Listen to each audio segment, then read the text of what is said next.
Unknown creatures, whether they lurk in mine shafts, can be summoned by rituals or kept at bay by old traditions. There are many things that classify a creature. Sometimes, their intents are quite obvious, and other times, they aren't. Tonight, I will be sharing 5 stories detailing 5 different creatures. A huge thank you to all of tonight's writers. Remember to send in your story if you'd like to have it featured. You can either submit it at my subreddit, r/slumberreads, or my email you can find in the description. Be sure to drop a like if you enjoy. Subscribing if you're new is also very much appreciated. Also, sometimes YouTube has a bit of a hard time sending out notifications for my videos, so I don't think I've ever mentioned this before, but if you haven't clicked the bell yet, maybe consider. Enjoy the video, and as always, I hope you all have a great night.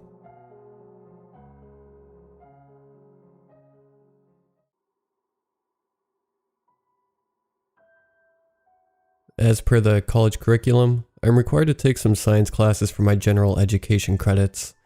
Considering all of the horror stories of how bad biology and chemistry classes were, I figured geography would be one of the easier classes to take.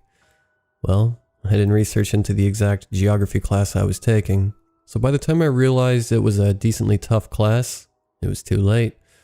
However, the starting stench of it wore off after a while, especially after getting help from my professor, Dr. Carter. Unlike most professors at my school, Dr. Carter tried to take the class as easy as possible, and he was more than willing to take time out of his day to sit with students and help teach the material. I met with him during his office hours once or twice every month to get help on the material, and each time, he made it so much easier to understand the work before me. Throughout our 6 or so meetings, I got to know Dr. Carter quite well. Even though he was small and a skinny middle-aged man, he was heavy into outdoor stuff. He had told us in class some of his adventures hiking in national parks, deep-sea diving, and exploring out into areas none of us had even heard of. It was very evident he was passionate about his hobbies, and I have a strong feeling that he would have done it full-time had he not become a teacher. Also in our meetings, as we would wrap up going over material, Dr. Carter would ask me how things were going. He always liked to hear how his students were handling other classes, and just college life in general. He would share what he was currently trying to do at the moment, which was mostly exploring. During our last meeting in person together, he told me that he was having trouble searching for some mine shaft out in a desert-like area, way out on the outskirts of the university's town. I've been trying to find it for a month now, he told me. I've been exploring and hiking in that area for a while, and not once did I ever see it. But on that one day, I found it there. I don't know how to describe it. What did you say it was again? I asked him. It was a mine shaft or cave, he said. I think it was the former because its entrance was a large hole in the ground, and the only way to go down inside it was by using a connected ladder. I know that area like the back of my hand, and I've been there every weekend since I've seen it, but I haven't seen it since. So why do you keep looking for it? I asked. It might have been a mirage or something like that. I felt something while I was there, this feeling of bliss.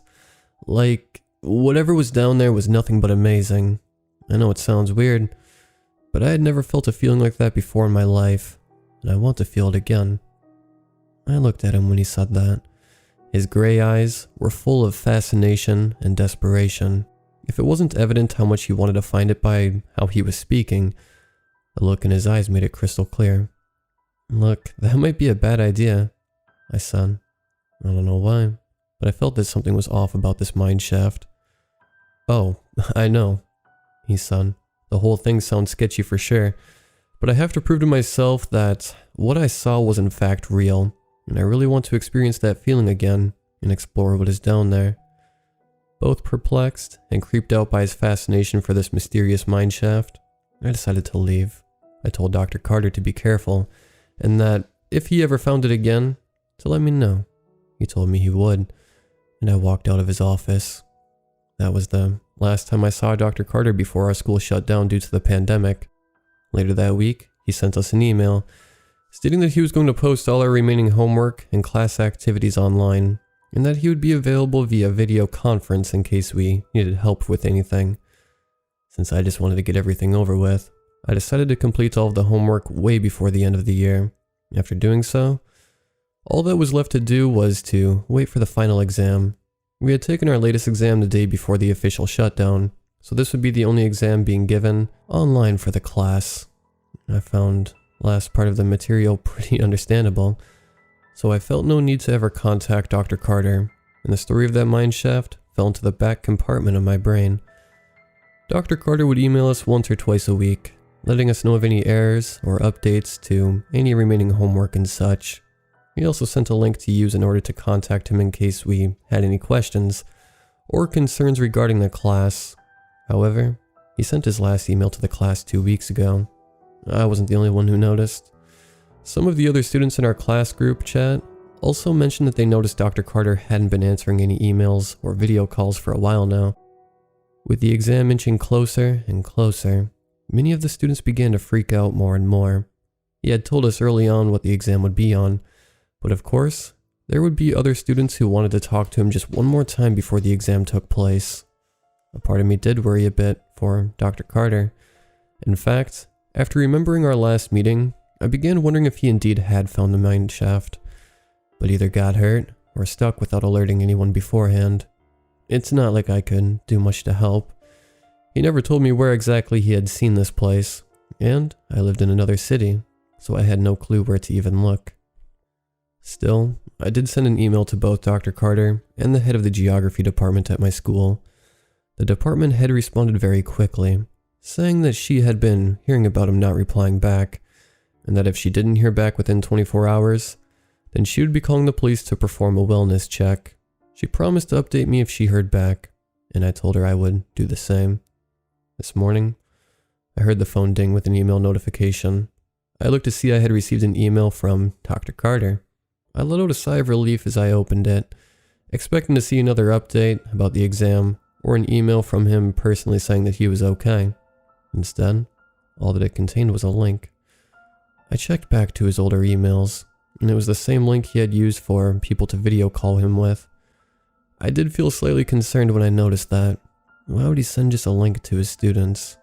But then, I noticed that I seemed to be the only person receiving this email.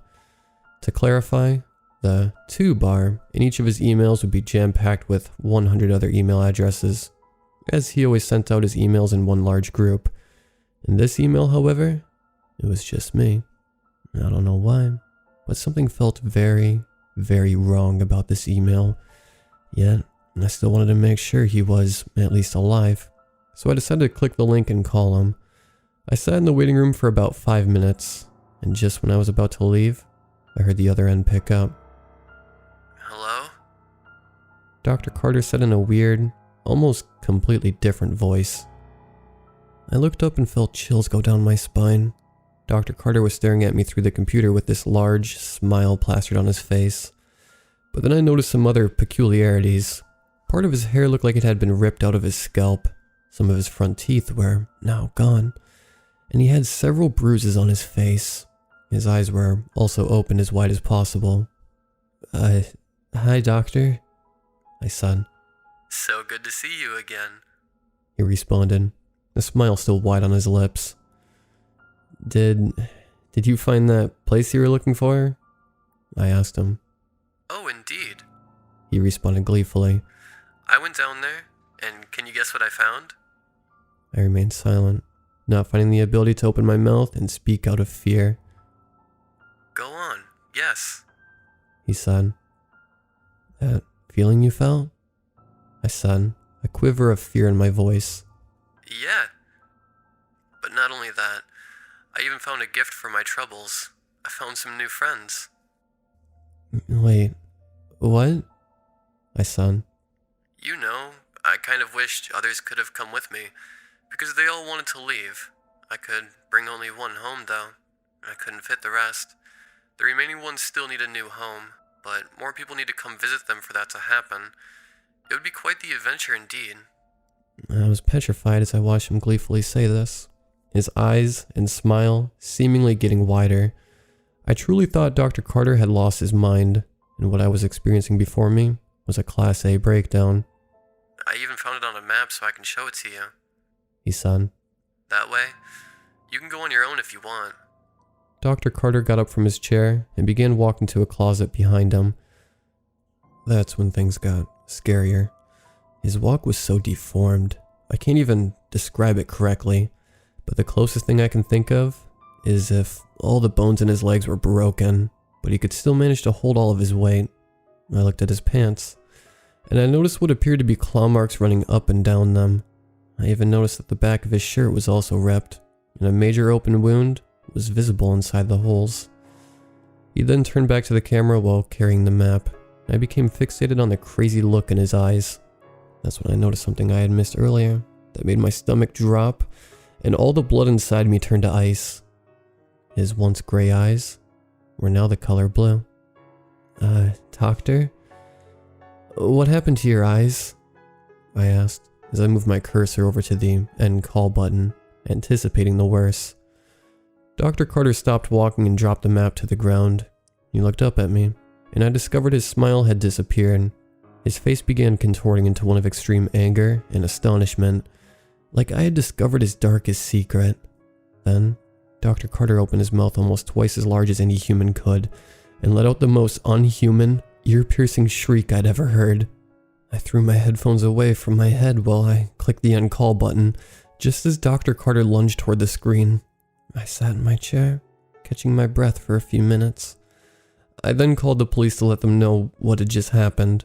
The dispatcher told me that she would be sending an officer over to my house to take my statement, and that she would be contacting Dr. Carter's town's police department to check on him. Since I lived a bit of the way outside my town, I knew it would take some time for the police to arrive to my house. I called my mom, whose place of employment was still open despite the pandemic, to let her know what just happened. Given how distressed I was on the phone, she told me she was on her way home and would let me know when she got into the neighborhood. I sat in my room, practically shaking from the fear inside of me. About 10 minutes later, I heard a knock on the door, and a muffled voice sang, "Police." I got up and quickly approached the door. As I passed by the main window, I saw both my mom's car and the police car parked in the driveway. I checked my phone, but the last text I had gotten from my mom was the day prior. She always texted me when she got in the neighborhood, yet her car was parked and empty in our driveway. I then heard the voice say, "Police," again, and I felt my entire world collapse around me when I realized that it was the same voice I had first heard come from Dr. Carter.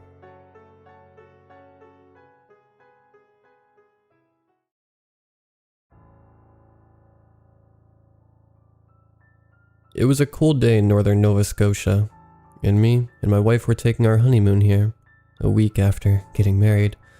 It was our dream to discover the world together, and we decided to start in Canada. It was about the third day here, when a blizzard came out of nowhere, so we decided to stock up and lock the cabin, trying our best to stay warm. We huddled on the couch with the fireplace up so hot, you couldn't cremate a body. A few hours pass, and an emergency broadcast comes over the radio, with a man saying, "Don't step outside at all costs. Cover your windows with the sturdiest material you have, and don't look outside whatsoever until we send a team to get you."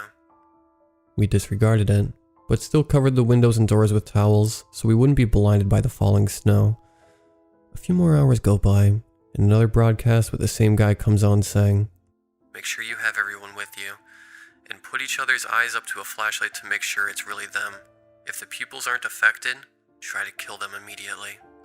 At this point, we got kind of freaked out, and covered the windows with metal while blindfolding ourselves. As the men had said, we both didn't dare look outside. My wife took to the basement to make sure everything was, in fact, covered. I took to the bedroom with my radio, and started going through the channels to see if anyone else was experiencing the same thing. It seemed all over Nova Scotia, people were getting this broadcast, and some people were even building refuges for them, homeless and poor. So me and my wife stocked up the car, blindfolded ourselves, and followed our mind maps. We made it after getting lost and retracing, but we eventually made it and came in with our resources, asking for refuge against a blizzard. The people welcomed us in, but right before I came in, it was like something or someone grabbed me and tried to pull me back to the snow, and I tripped, spilling everything I had in my hands. I crawled inside, and after they shut the door, they made us take off our blindfolds and put a flashlight up to our eyes. After a few minutes, they welcomed us into a big room of people all around. We decided to introduce ourselves to a few people in the group nearest the door, and we all stated our names. I went first. Hi, my name is James, and I'm here with my wife. That was my wife's cue to come in. Hello, my name is Mary, and like my husband said, we're here on our honeymoon. Then, a big ginger man went next. His name was Marshall. Then there was another girl named Courtney, then a man named Daniel, then another girl named Sydney. And it was declared then and there, we all had radios. We were a group now.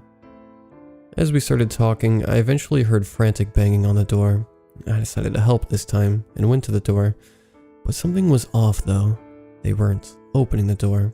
When I asked why, all they said was something along the lines of, "We have enough." I got a flashlight and asked to check the door guards. They refused, so I pressured them. If you're not one of whatever these things are, then why not let me check you? It's harmless after all, and if you refuse again, I just might have to alert everyone here. He still refused, and so I went to my group and told everyone that we needed to check the door guards.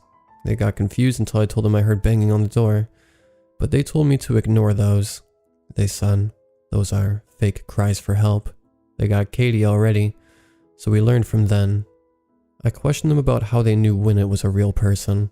Sydney said, most people don't expect this thing. It can happen at any time. If anyone becomes frantic, they've either looked at the outside or aren't human. It's just nature. Those who have experienced it before know what to do and how to survive. We just live with this in Nova Scotia. After getting a slightly elongated answer, I looked around, then responded with, that still doesn't justify the guards refusing to get checked. It seemed to click for my wife, but Marshall shook his head. That's because they own this place. You have what I like to call a strike now. You've done something no one else would do, and that's being rational. Be careful, and just relax till the radio says it's safe. I didn't question anything else anymore, and just went back to talking. Eventually, we saw someone else come through the door, and everyone fell silent. I didn't know why until I realized his legs had huge gashes on them, and he proceeded to fall forward onto the floor. I rushed over to help the guy to the couch, checking for a pulse. He was still alive, by whatever miracle happened to him. I took off my shirt and put it around his left leg, as it had the biggest vein in the body, and called on Marshall to cover the other leg. We worked together to try and stabilize him enough so he could live another day. After a few hours of many people assisting him, we finally stopped the bleeding and relaxed. I still can't believe he's alive. It's been a couple of hours now, and Dan has opted to go outside to a store to get more supplies for the rest of us.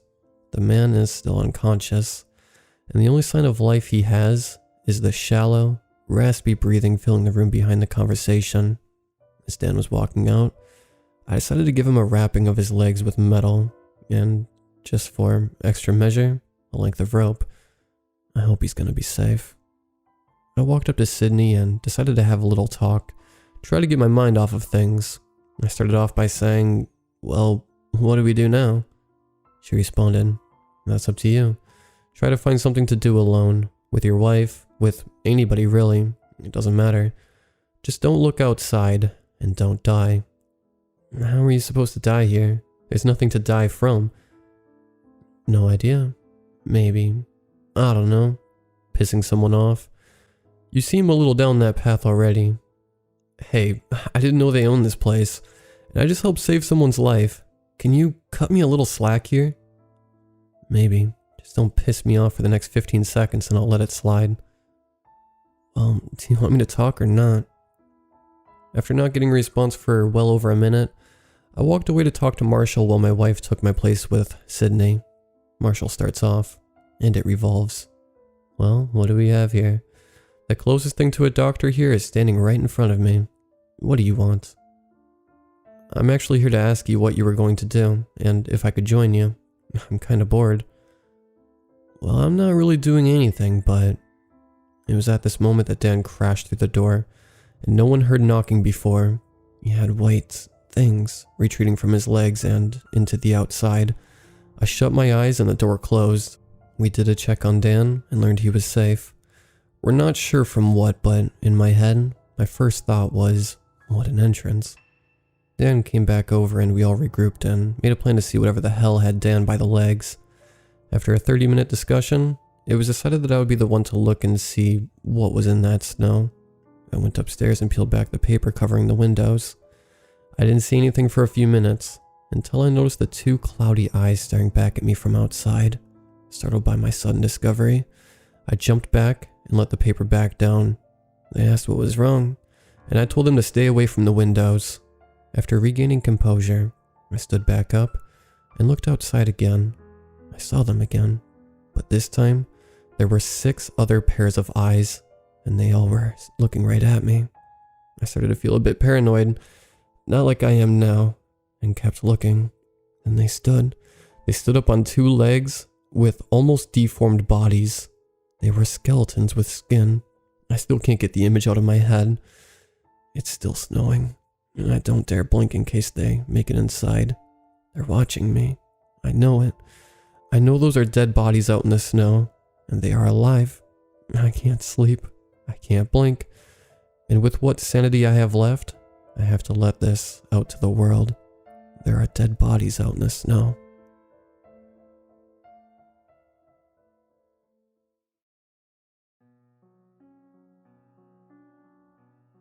It was almost summer break when my cousins took me to the art museum.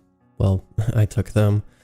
I live in a fairly small town in the US, and we were close enough to the art museum to walk.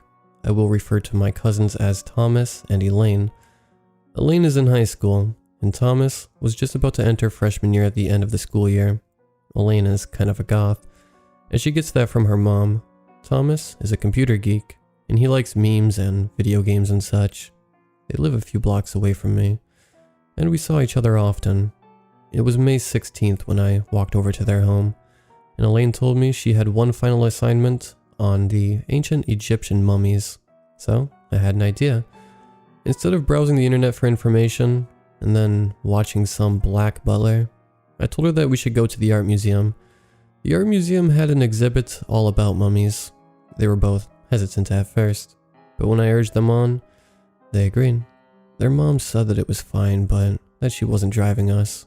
She already had to go to work in about an hour. I spoke up before anyone else. We'll be fine walking, I said gladly. My cousins didn't argue, and they got their shoes on. Making our way to the museum by memory, we talked about some of the politics going around. I'm a really big movie buff, and I gave them my views on some of the newer movies coming out. 10 o'clock rolled around as we got to the art museum. We went through some medieval armor, and then saw the African mask exhibit. Elaine reminded us of the assignment, and we went up some stairs to the new mummy area. I had been the year before, with my school, and showed my cousins the cool new features. Elaine and Thomas took notes, and before we knew it, the time was around 4 p.m. We stayed around another hour, admiring the more modern art, and left at 4:45. I had bought granola bars, and when I took them out we realized how hungry we were. I proposed rolling down the big hill in front of the building, and Elaine agreed. Thomas stayed behind at the steps because he didn't want to get dirty. He said it was fun, but he didn't want to take a million showers. We all played and joked around together for a little while, and 5 rolled around. We really should get home, since it was about a 40-minute walk, maybe longer in the dark. Elaine was feeling extra rebellious, and wanted to travel through the backwoods to the museum. I said heck no, because I had listened to tons of horror stories and encounters like this one. And like I said, I'm a pretty big movie buff, and I take my horror movies seriously. Thomas said he didn't care, so with 2/3 of the party in agreement, we did. We took a few steps, not before a screech erupted from, well, somewhere. We stopped and looked at each other. Probably an owl, Elaine said. Hell no it wasn't. That was some scary crap right there, Thomas said. You're all freaking out. Take a chill pill. Guys, shut up. Stop arguing, I said. Me being the film nerd that I am, started to talk a lot more. Elaine, think of it like a horror film. That's not what you say when a sound like that is heard. In fact, the people who say that stuff are killed right off the bat. Plus, arguing always gets the protagonist nowhere. I know, right? Totally the rules. It had to be a bird. This is a wildlife area, but also a small park. There isn't going to be any kind of wild animal. We heard another screech, and I start to jog. Thomas follows my lead, and so does Elaine. Trust me, she isn't dumb. Even if she said that stuff about the noise. I ran faster, and that's when I fell.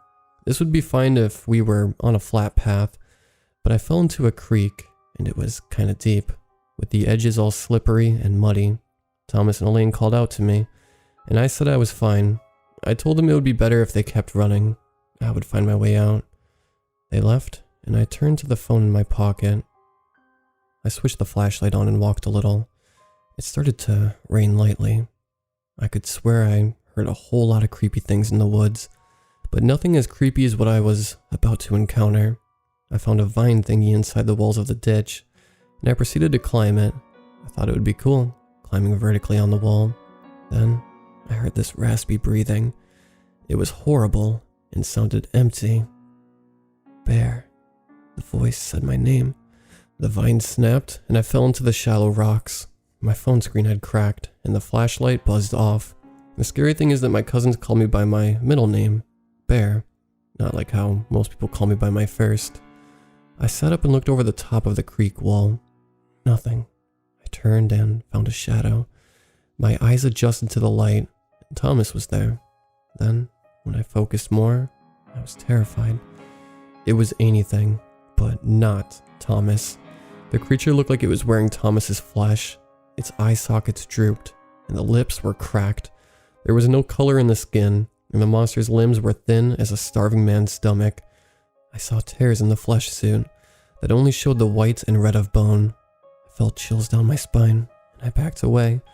I heard faint whispering, but the voice saying it was talking too fast. I turned to run, and then, before my eyes, I stood there. Except it wasn't me, because the same kind of skin-wearing creature stood there, with the same distinct features. Its mouth, though, was torn right off, and instead there were these sharp fangs protruding from the skin mask it was wearing. The whispering grew louder, but not slower. It started to storm violently in the sky above. Then, my doppelganger monster did something that haunts me to this day. It started to cry. This was not the salty water that inhabits our everyday bodies. It was blood. I let out a few tears myself, but before breaking down, I turned to find that the Thomas monster was gone. I ran in the darkness and encountered an incline in the terrain. I moved fast, with sweat and tears blocking my vision. When I looked back, I saw a creature that looked just like Elaine, but was covered in blood, and her skin was bursting at the seams, with veins spluttering all over the place. She was fast, and she bounded at me in one leap. I was clumsy, and apparently lucky enough to trip on a log, and I plummeted to the ground. The monster headed straight into the open air and landed on something. I heard a ringing in my ears as a howling screech was let out. When it stopped, I looked over and found that not only had the monster missed, but by chance, it landed enough on the stump of a rotted tree that had some wood sticking out, strong enough to impale the creature. Its body oozed a silvery liquid, running down and burning the body. I bolted off, and I came out of the edge of the woods. I almost ran into the traffic of a rush hour road, but stopped. It had begun to rain lighter, pattering on the sidewalk and blowing the trees. I heard one last screech from the woods. I headed to the nearest bus stop pavilion. I saw two sitting figures and slowly approached Thomas and Elaine. I swear, I wanted to take Thomas down with a tackle, but my instincts failed. I made a mixed face, happy, and still terrified because of what I saw in the woods. I sat next to them and they told me some important things. We saw a woman in the woods. She had an art museum uniform, but her legs were missing. We got closer, but then she got up with her arms and faced us. Her eyes were gone. The holes where the eyes should be were bleeding, and her neck had a giant slice through the middle, going from one end to the other. We ran like hell and hid in the woods. It breathed so hard. It sounded close and far away all at the same time. We tried to stay quiet, but it found us and we had to run again. We did make it out though, and here we are. We all made it back after this incident. I tried to do research on missing people in the area, and I found the lady Thomas and Elaine saw in the woods. She had worked at the art museum and obviously met a fate that we could have. The reason I posted all this is because the other night, I was hanging out at their place when their parents weren't home. We were playing some video games and we heard a tapping at the window. When we looked outside, no one was there. But in the parking lot across their yard, someone was watching us. We all went to bed shortly after. When we woke up this morning, there were entrails all across the streets and yards in our town. The police were called, but no evidence was left by anyone coming on the porch and leaving a wheelbarrow's amount of guts. We are also getting a news report that the zoo, which is right next to our art museum, was broken into overnight, with most of the animals dead. I mean, the monkeys, snakes, bears, lions. This must have been executed by the creature that we ran into. Doing research now, we may have come across skinwalkers, but that doesn't completely fit.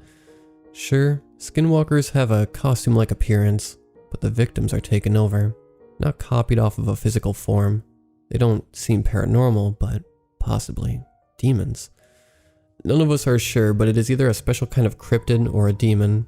All of this time, I thought those creepypastas were just urban legends, or just some really creative writing. How many of these creatures are there? Where do they come from? I hear screaming outside. We're locking the doors and heading to the basement. I'm posting this now before it's too late. I can't believe we still have internet access. This is for whoever is out there. You can refer to me as Bear. I'm using this laptop to send out a warning.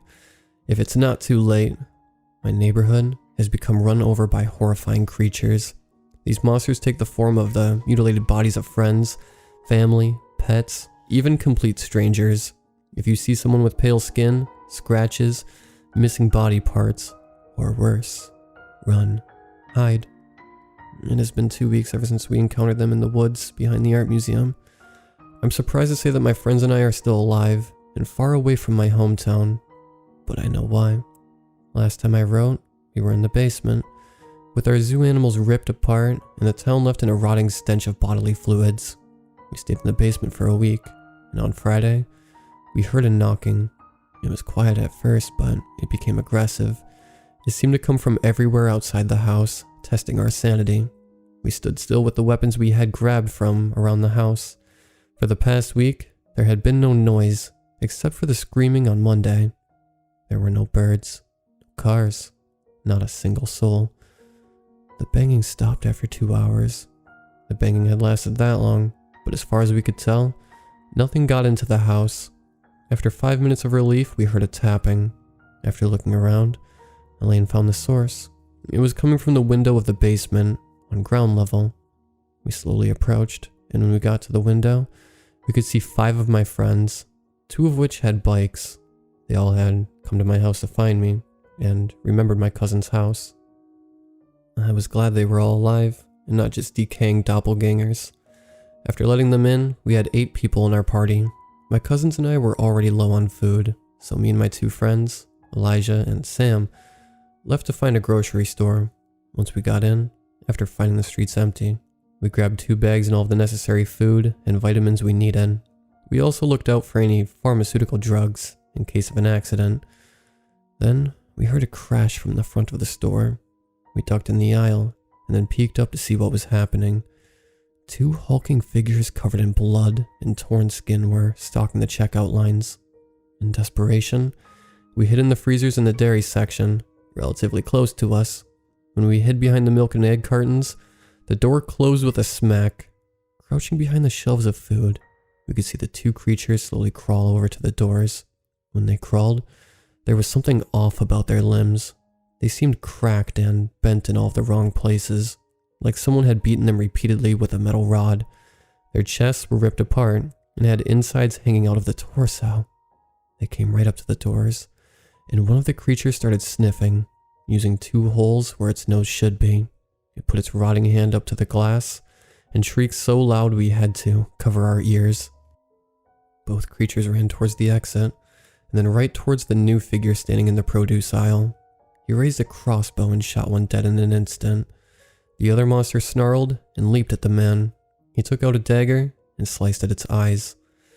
There was a gush of the same liquid that oozed from Elaine's doppelganger, and its body slowly disintegrated through the tiled floor. The man turned from the monster to us. And I mean us, like he saw us. We clumsily got out of the freezer and walked towards him cautiously. "Who are you?" I asked. "Call me Claudius," he responded.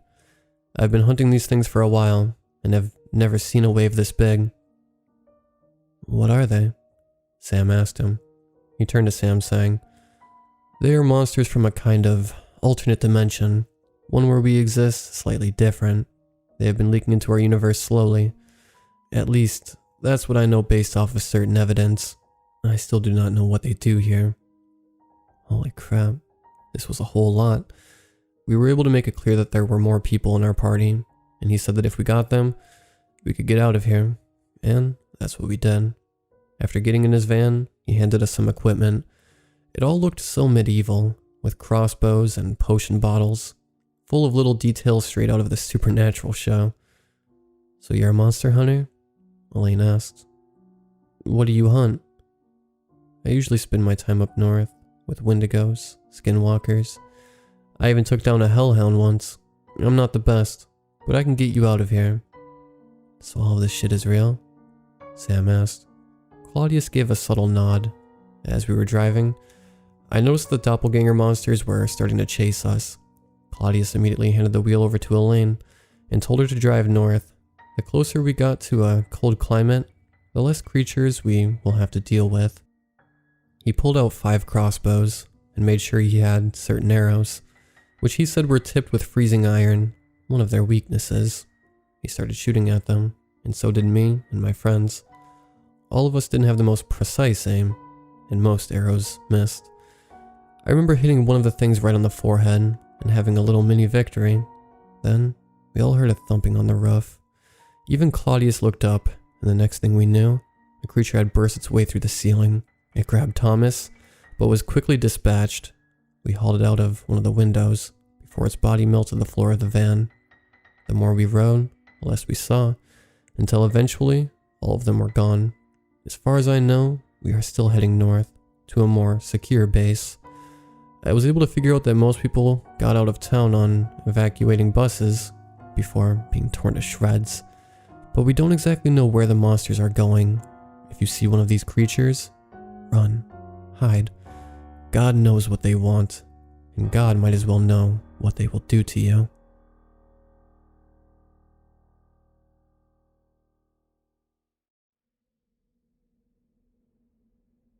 Our town is small, and we have a tight-knit community.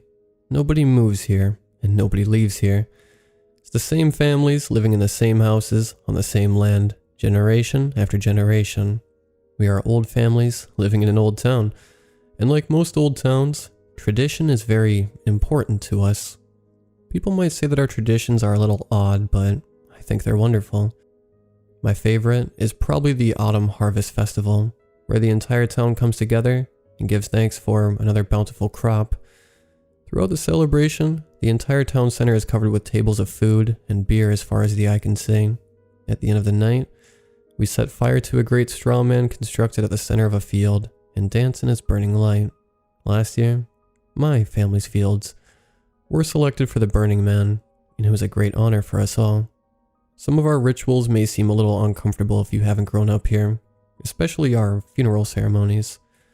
Every time somebody dies, we take a couple minutes to pay our respects and cast them off into the great beyond. Before the body is even cold, the family brings their loved one back to their house so that the proceedings can begin. The corpse is adorned in the finest garments that the family can afford, and it is considered a great honor for a family to dress one of their own in such extravagant clothing. My brother died in a tree cutting accident last week, and it was a pity that his face was so disfigured. He was probably the most handsome boy in the entire village. For his ceremony, we dressed him in his best suit, the same one he wore to village ball. God, I've never seen Mother so proud before. The way she and Father stood there with their arms around each other, admiring my brother in his finest suit, almost brought a tear to my eye. You might notice that every wall in our house is covered in old portraits. Beautiful, vintage pictures from our family camera. Our family camera is the same one that's been passed down from generation to generation for 150 years. It's an old tintype. Every family has their own tintype, and every family's home is covered in beautiful photographs such as ours. After my brother was dressed in his finest suit, we moved him to our family couch and sat him up straight. We made him look nice and handsome, just as he was in life.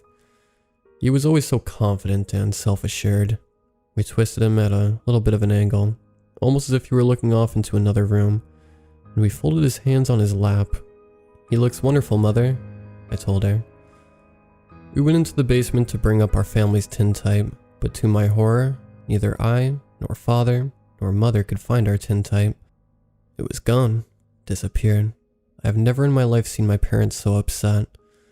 "What will we ever do?" they said. It was a terrible problem indeed. A family without their tintype? What a disgrace on us all. We would be shunned, ostracized even. Nobody in the village would want to associate with us anymore. For a family as old and as proud as ours, to be caught without their tintype would be the greatest humiliation imaginable. I had a plan though. "Hold on," I said to my parents. "I'll fix this." My friend Lewis lived not even a mile away, and quick as I could, I ran over to his house. I knew that he could be trusted to keep a secret. "I need your help, Lewis. Could I borrow your tintype tonight?" Lewis was a good friend, and I had always loved his tintype. I had never seen a tintype so fine as his. I asked, could I borrow his magnificent tintype, and he said yes. He was such a good friend. He agreed not to tell anyone, and I promised Lewis I would return his tintype in the morning.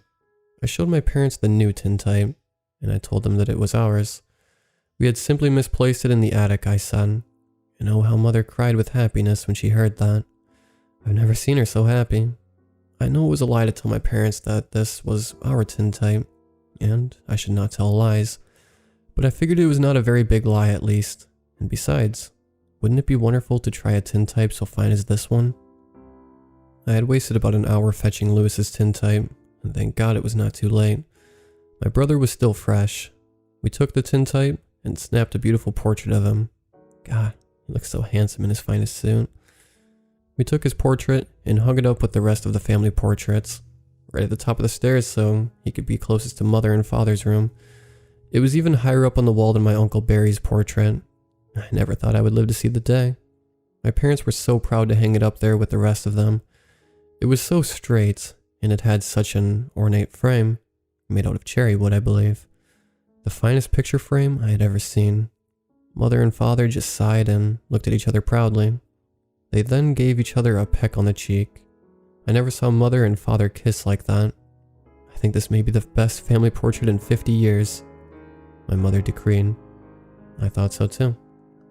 The next day, we took my brother to the cemetery to bury him with the others, and it was a beautiful ceremony. Every single person in the town came, and we all stood around as my brother was lowered into his grave. I even got to throw a ceremonial fist of dirt on top of him. It was a great honor for me. I bless this holy earth in the name of God. May the dead rest and never wake. The priest instructed. Then we buried my brother forever. Later that night, I took the tintype back to Lewis's house. I rung the doorbell, and his mother and father answered the door. I asked them if Lewis was home. No, they said. Lewis is dead. Inconceivable. My friend Lewis was dead. I had seen him just hours ago. I asked his parents how Lewis had died, and they explained to me that he had fallen down the stairs. A tragic accident, they said. It was such a pity that his body was so mangled. He was such a handsome boy. The most handsome boy in town, I agreed. Of course, I thanked them for their hospitality and bid them a farewell. This was disappointing news indeed. But what should I do with Lewis's tintype? Surely, his family would be needing it soon. If his mother and father knew that I took their family's tintype, then I would be in great trouble. I decided to keep it for now. Maybe I should visit my brother, I reasoned. He always knew what to do in a situation such as this. He was so wise and intelligent, and handsome too. Perhaps talking to him would make me realize what I should do. It seemed like a good idea. So I decided to stop at the cemetery on my way home. But as I laid eyes on my brother's resting place, I realized that there was nothing left but a gigantic hole in the ground. All the dirt that we had buried him under was gone. Somebody must have robbed my brother's grave. Even the casket was totally empty. The wooden top had been so beautiful and regal looking when we buried him. A casket top made for a prince, I thought. Now it lay in splinters and the inside was empty. I ran back as fast as I could to tell my parents that some despicable person had robbed my brother's grave. Tintype in hand, I burst through the front door of our house and looked around for my mother and father. The house was empty. "Hello?" I shouted. A sound came from the basement. The cellar was dark and dank when I opened the door. I could only see a few steps down the stairs before the blackness swallowed the staircase whole. "Is anybody home?" I called. "Yes," Mother and Father called back. "Come downstairs. Your brother is here with us." I didn't know what to do, so I ran away to my aunt and uncle's house. Did I make a mistake? Should I go back and follow them into the basement?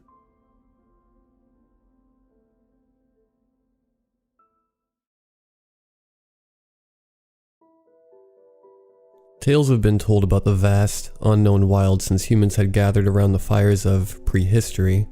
Fables and myths about what lay beyond the smoldering mountains and dark forests, lands of ice and desert wastes, to creatures demonic lingering beneath the waves of salt-thrashed seas.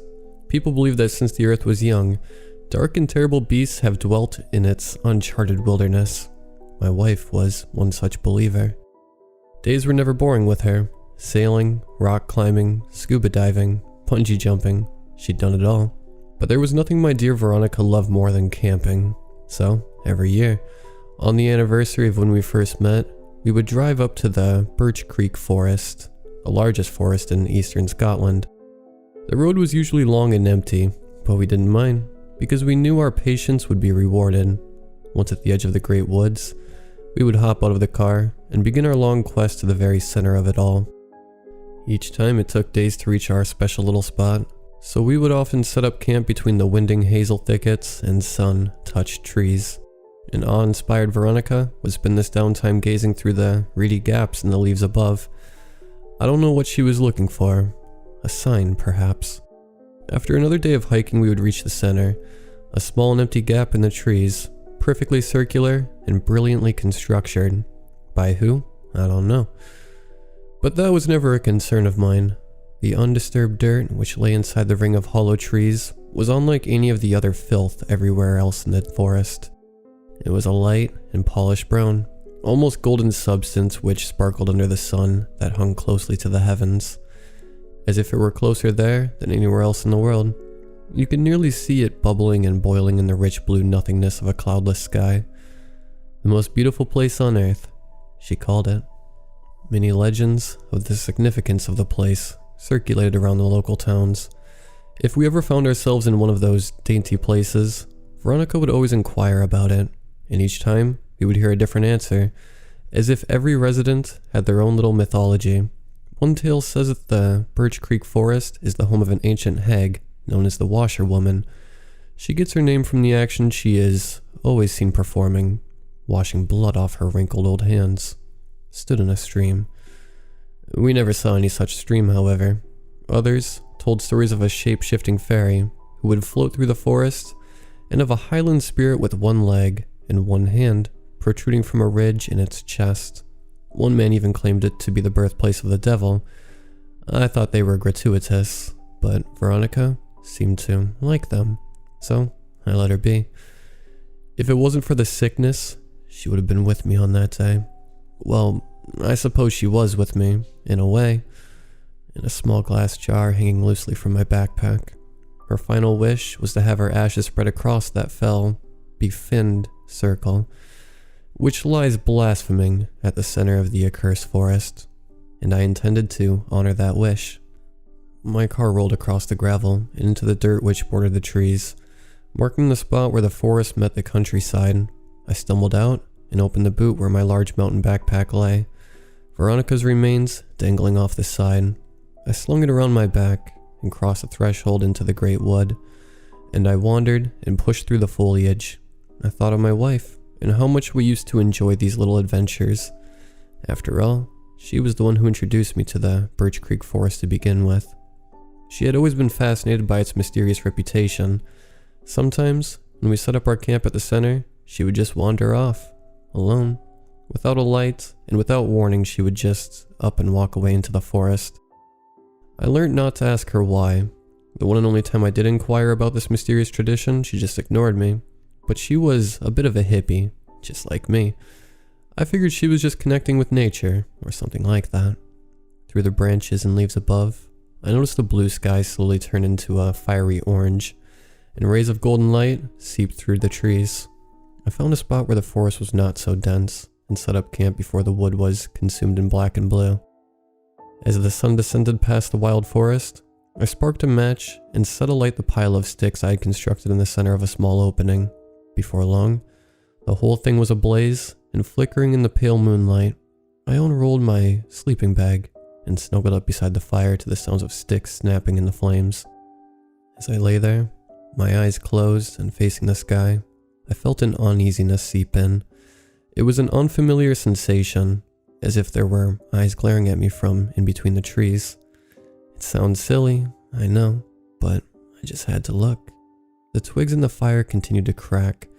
I knew there was nothing there, but just to put my mind at ease, I sat up and opened my eyes. Darkness. The fire was out. I stood up quickly and scrabbled for my backpack. I pulled out my torch and shone it into the blackened wood to see nothing but shrubbery and hollow tree trunks. I was not going to sleep there. Fatigued and weary, I collected my bearings as hastily as my body would allow, but as I did, I noticed a peculiar detail around my campsite. I shone my light on the dirt floor. Snapped twigs lay broken on the ground, almost as if they had been stepped on. The thought did cross my mind that it was me who broke the sticks as I waded deeper into the wood, but it wasn't just that. The ground itself had been smothered. Whatever did it must have been large, larger than me, that was for sure. Eventually I was exhausted. I sat myself up against a tree, almost collapsing against the thing as I slowly slipped away into sleep. I woke to the hot sun beating down on my face. My mouth was dry. Without hesitation, I opened my flask and drank. I was so tired the previous night that I failed to recall how far I had gone, but I figured I could not have gone far from my destination. I wasn't. After no more than 2 hours' journey under the golden sun, I found it. A perfect circular opening in the forest, the most beautiful place on earth. But as I approached that prodigious and remarkable transformation of scenery, I began to make out a strange disparity from between the trees. There was something there. My pace quickened, and I burst through the foliage into the glade. I paused. There, in the center of the clearing, a tall wooden effigy, constructed from sticks and logs. I ogled at the thing. It took the form of a humanoid creature, slender and looming over the space it was. Tusks curled upwards out of its wooden mouth. Its face was long like a horse, yet its mouth was wide and gaping. I stared up at it, horrified by its unnatural proportions. Its arms hung low down to its skins, which arched forward like the forelegs of a tiger, and at the end of its narrow appendages, talon-like claws. But before I could notice its finer details, I caught sight of something white and rectangular stapled to the effigy's base. A letter. I knelt down and tore it off. Matthew, the envelope read. My name. I ripped it open to reveal the folded sheet of paper inside. In my wife's handwriting, it read as follows. Dearest Matthew, if you're reading this, then you have honored my last wish. I knew you would. Thank you. But I haven't been entirely honest with you. Now it's time you learn the truth of this place, and why I have brought you here. I know you will hate me for this, but I have chosen you as, in the end, I know you will do the right thing. I know you've always found my fascination with monsters and myths peculiar. I know you didn't like me hearing stories from those Scotsmen. I always thought it was quite cute. My grandfather was one such Scotsman. I never talked to you about him much. He used to take me to Birch Creek Forest when I was just a girl. That's how I know about it. Every year on my birthday until his death, he would take me there, and we would do what me and you used to do. Hike to the clearing you are stood in now, and stargaze until our eyelids became heavy. But every now and again, he would wander off back into the wood, leaving me alone in the dark with nothing but my own mind to keep me company. I know you know a little bit of what that's like. I always would ask him why he didn't, but it wasn't until my 18th when he finally told me. From the heavenly sun which bubbles and boils above the wood fell an angel, cast down from a mighty kingdom. Like a meteor, he crashed onto the young world out of the sky, and when he arose in the nucleus of the Birch Creek forest, he arose a beast, crowned in blackness with a gaping, tusked mouth riddled with vile gnaw, and cursed with an endless hunger which can never be fed, hairless limbs dripping with callous slime to saturate his ashen skin. His crooked legs lurched through the accursed wood to tear and shred at flesh until you turn red and maimed to be dragged back down to the weeds, where your shredded body will lay for eternity beneath his endless sway. To avoid such a dreadful fate, the dread ruler must be entertained, whether with a song or a dance. Let him play to the vile rhythm of slithering, monotonous melodies. A tradition passed down through generations to tame the beast. Matthew, without something to entertain the him, his hunger will turn to the rest of the world where he will bring death and destruction. You must continue our ritual. But here's the thing. In recent years, his hunger has grown.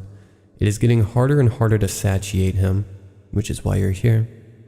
What was it you said when you wanted us to get a dog? Until one has loved an animal, a part of one's soul remains unawakened. I think that may be true now. That will be your purpose. To stay within the forest, to be the pet of a god. You know what will happen if you do not comply. Yours always, Veronica.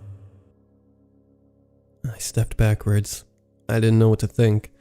I stared up at the motionless effigy, betrayed and heartbroken. I hauled my backpack off my back and onto the floor. I unzipped it and pulled out my box of matches, dropping the letter to the dirt in the process. I was barely thinking, as if I were on autopilot and consumed in a blind rage. I lit the match with my trembling hands. I wasn't going to be a goddamn pet, but as I did, I heard something in the woods behind me. I turned but saw nothing, yet the forest was bustling with noise, leaves rustling and trees crashing behind earthy, bellowing footsteps. It was approaching. I shouted something which I cannot recall in its direction, and for a moment, it stopped.